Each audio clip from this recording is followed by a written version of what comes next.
এখন আমরা আলোচনা করব আন্ডার ম্যাট্রিক রবীন্দ্রনাথ এবং ডক্টরেট ডিগ্রি বা পিএইচডিধারী ইকবাল। তো এখানে আমাদের কিছু সমস্যা আছে। আমাদের এখানে বিশেষজ্ঞ না দেওয়া মতামত প্রয়োগ করার সম্ভাবনা আমাদের হয়েছে রবীন্দ্রনাথ নজরুল থেকে। যেমন বাকের ভাইয়ের একটা ডায়লগ ছিল, পৃথিবীর সব জ্ঞানী গুণী আন্ডার ম্যাট্রিক। তো নজরুল আন্ডার ম্যাট্রিক। 10-এ পড়ার সময় নজরুল চলে গিয়েছিল যুদ্ধে, আর হোমস্কিলন হয়েছিল। রবীন্দ্রনাথ অনেক বই পড়া ছিল, কিন্তু তিনি ম্যাট্রিক পাস করেননি। তখন ম্যাট্রিক পাস না করলেও বাংলাদেশের ইংল্যান্ডে যে ব্যারিস্টারি পড়া যেত। তো ব্যারিস্টারি পড়তে গিয়েছিলেন 3-4 মাস বিভিন্ন সাহিত্য টাহিত্য পড়ে বিভিন্ন জায়গায়, তারপরে নিজে বই টই পড়ে চলে এসেছিলেন, ঘুরে টুরে চলে আসছিলেন কে রবীন্দ্রনাথ ঠাকুর। কাজে এই জিনিসটা আমাদের খেয়াল রাখতে হবে যে রবীন্দ্রনাথ ঠাকুরের ম্যাট্রিকের ডিগ্রি ছিল না, আর নজরুলের ছিল না। তো রবীন্দ্রনাথ ঠাকুরের এই জিনিসগুলো আমরা দেখব যে আস্তে আস্তে শরৎচন্দ্র এন্ট্রান্স পাস করেছিলেন সম্ভবত, কিন্তু শরৎচন্দ্র কিন্তু প্রচুর ব্যাপক বই পড়েছেন, কিন্তু দেখা যাবে যে তারও কিন্তু বিএ ডিগ্রিটা নাই। কিন্তু ইকবাল কিন্তু পিএইচডি ডিগ্রি লাভ করেছিলেন ফিলোসফির উপরে। তার পিএইচডি থিসিস ছিল ডেভেলপমেন্ট অফ মেটাফিজিক্স ইন পার্সিয়াতে যে দর্শনের উৎপত্তি সেটা নিয়ে। তো আমরা সবাই জানি যে গ্রিক দর্শন, কিন্তু গ্রিক দর্শনের মোকাবেলায় আরেকটা স্ট্রং দর্শন ছিল, সেটা হলো গিয়া পার্সিয়ান দর্শন, যেটা বাঙালিরা অনেক ক্ষেত্রেই জানে না, গোটা পৃথিবী জানে। যেমন আমি আগেই বলেছি যে জার্মানির যে শেষ দার্শনিক বলা হয় কান্ট, গেটে এবং নিটশে। তো নিটশে হলো শেষ দার্শনিক বলা হয়। তো নিটশের সে যে সবচেয়ে মাস্টারপিস সেটা জারথুস্ত্র, মানে জারথুস্ত্র এইভাবে কথা বলেছিলেন। জারথুস্ত্র আসলে একজন বিরাট একজন দার্শনিক, বিরাট এটা একজন ঈশের নবী, নাম কী হলো পার্সিয়ান ধর্মের নবী, যেটাকে ইরানের আগে অগ্নি উপাসকদের ধর্ম। ভারতে যারা ইরানি আছে বা পার্সি সম্প্রদায়ের লোক আছে তারা এই নবীকে মানে। তাহলে এই জিনিসটা আমাদের বুঝতে হবে যে আমাদের এইখানে যে বাঙালি কিন্তু এখন পর্যন্ত রবীন্দ্রনাথের সাথে মহাত্মা গান্ধী দ্বন্দ্বটাকে বুঝে না। তো মহাত্মা গান্ধীকে বুঝতে গেলে আমাদের ইকবালকে বোঝা লাগবে, কারণ ইকবাল দ্বারা মহাত্মা গান্ধী প্রচণ্ড প্রভাবিত ছিলেন। কারণ মহাত্মা গান্ধী ইমিডিয়েট আগে 3জন ব্রাহ্মণ গোটা ভারতের নেতা ছিলেন, 3 এলাকার। একজন লালা লাজপত রায় পাঞ্জাবের নেতা ছিলেন, বাল গঙ্গাধর তিলক ইনি হলেন গিয়া ঈশান নেতা ছিলেন, তিনি হলেন গিয়া মারাঠার নেতা ছিলেন এবং মহারাষ্ট্রের নেতা ছিলেন, আর বাংলার নেতা ছিলেন পাল হলো গিয়া বিপিনচন্দ্র পাল। তো এই 3জনই ব্রাহ্মণ ছিলেন, কিন্তু মহাত্মা গান্ধীর মতো যে বৈশ্য গোটা ভারতের নেতা হয়েছিলেন কীভাবে, এর পিছনে কিন্তু ইকবালের প্রচণ্ড অবদান ছিল। এই জিনিসটা আমাদের বোঝার চেষ্টা করতে হবে যে ইকবাল রবীন্দ্রনাথের প্রায় 16 বছরের বা 15 বছরের ছোটো ছিল। তো রবীন্দ্রনাথের জন্ম 1861 সালে, আর ইকবালের জন্ম হয়তো 1875 সালে, হয়তো 14 বছরের ছোটো হইতে পারে। তাহলে ইকবালকে বোঝা আমাদের জন্য খুব জরুরি, কারণ ইকবালকে যেমন আকবর আলী খান বাংলাদেশের সবচেয়ে সম্মানিত একজন বুদ্ধিজীবী, তিনি কিন্তু একটা লিখেছিলেন যে রবীন্দ্রনাথ নাম কি বলে দুর্ভাবনায় রবীন্দ্রনাথ ও ভাবনায় রবীন্দ্রনাথ, এদের একটা বই লিখেছিলেন। এবং সেই বইতে তিনি রবীন্দ্রনাথের সাথে যে মহাত্মা গান্ধীর বিরোধ হয়েছিল, কিন্তু তিনি কোনো পক্ষ অবলম্বন করেনি। কিন্তু এই পক্ষ অবলম্বন করার জন্য জার্মান দর্শন সম্বন্ধে জানতে হবে, কারণ ইকবাল প্রচণ্ডভাবে জার্মান দর্শন প্রভাবিত ছিলেন, আর মহাত্মা গান্ধীও প্রচণ্ডভাবে ইকবাল ও জার্মান দর্শন দুটো দ্বারাই প্রভাবিত ছিলেন। তাহলে এই জিনিসটা আমাদের বোঝার চেষ্টা করা উচিত যে জার্মান দর্শন জিনিসটা কী। জার্মান দর্শন কিন্তু এশিয়া এবং ইউরোপের দর্শনের মিক্সচার। জার্মান দর্শন ইসলামের হার্টকে স্বীকার করা হয় এবং ব্রিটিশের ব্রেনকেও স্বীকার করা হয়, ভেরি মাচ আধুনিক জার্মান দর্শন। তো জার্মান দর্শন যেহেতু বাঙালি বোঝার চেষ্টাই করতো না, আর রবীন্দ্রনাথ যেহেতু ব্রিটিশ দর্শনে বারবার প্রশংসা করেছেন, এবং যারা এই একাডেমিক যেহেতু তার ফিলোসফির পড়াশোনা ছিল না, হুমায়ুন আজাদেরও ছিল না। হুমায়ুন আজাদ বাংলার শব্দতত্ত্বের উপরে পড়াশোনা পিএইচডি করে এসেছিলেন এডিনবরা থেকে, কিন্তু তিনি পিওর ফিলোসফির উপর একটা বই লিখে ফেললেন, বইটার নাম হলো গিয়ে আমার অবিশ্বাস।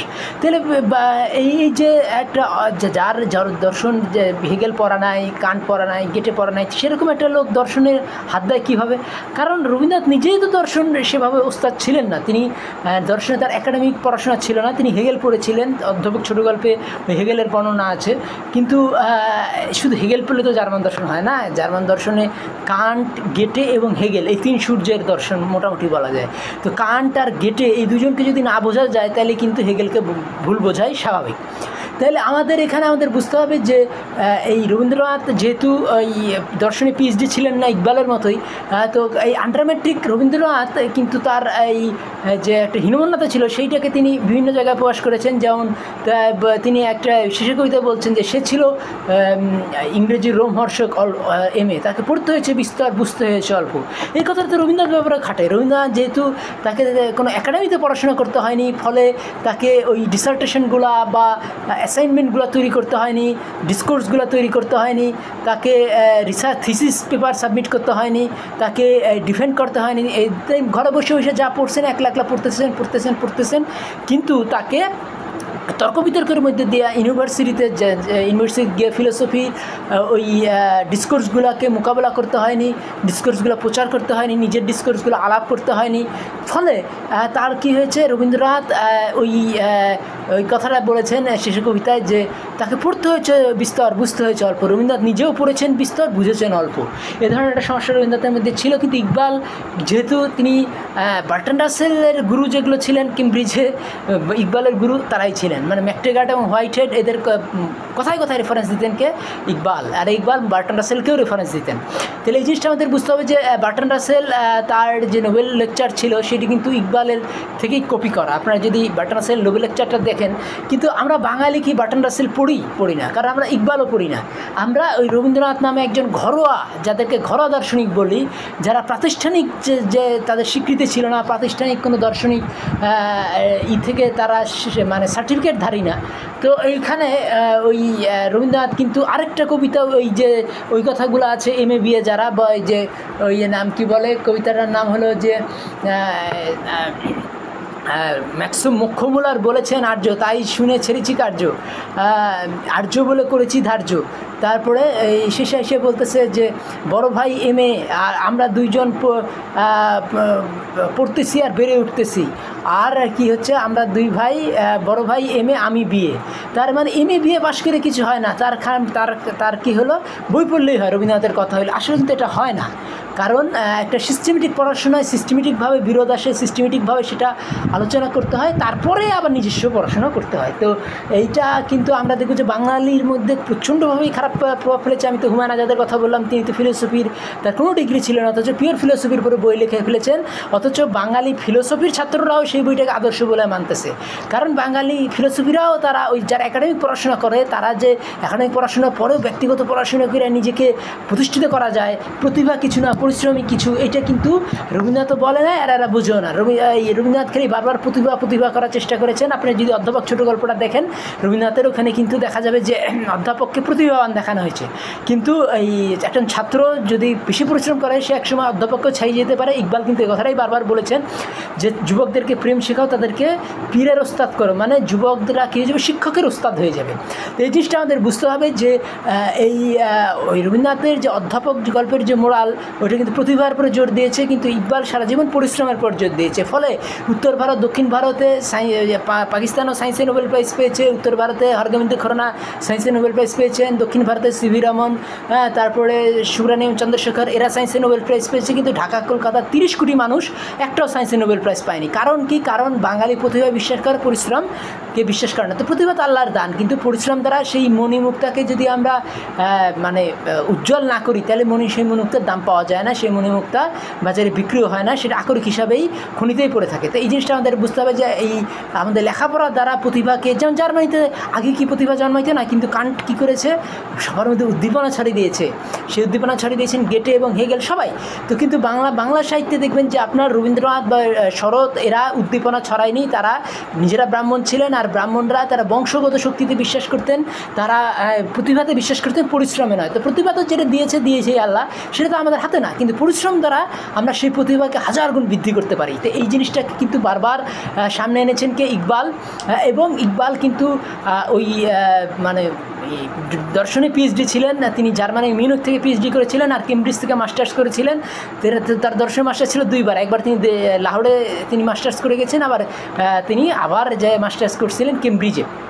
তার গুরু ছিলেন বাটার নাসেলের গুরু যারা, তারাই মানে ম্যাকটেগার্ট এবং হোয়াইট হেড ওইখানে কোথায় এই যে কেমব্রিজে। তাহলে এই জিনিসগুলো আমাদের বুঝতে হবে যে আন্ডার ম্যাট্রিক এই ইসের উপরে যে বাংলা সাহিত্যে যে রবীন্দ্রনাথের প্রভাব ছিল সেটা নজরুলের উপরে পড়েছে, শরৎচন্দ্রের উপরে পড়েছে। শরৎচন্দ্র কিন্তু বিএ পাস করেননি।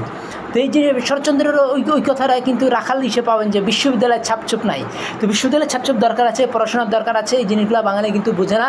কিন্তু আমরা দেখব যে প্রেমচাঁদ কিন্তু শরৎচন্দ্রের চেয়েও গরিব পরিবারে তার জন্ম এবং তিনি ইয়াতিম হয়ে গিয়েছিলেন। শরৎচন্দ্র অল্প বয়সেই, শরৎচন্দ্র বলছে প্রেমচাঁদ, কিন্তু প্রেমচাঁদ শেষে কিন্তু তিনি বিএ পাস করে নিয়েছিলেন। তো এই জিনিসটা আমাদের বুঝতে হবে। প্রেমচাঁদের জন্ম 1800,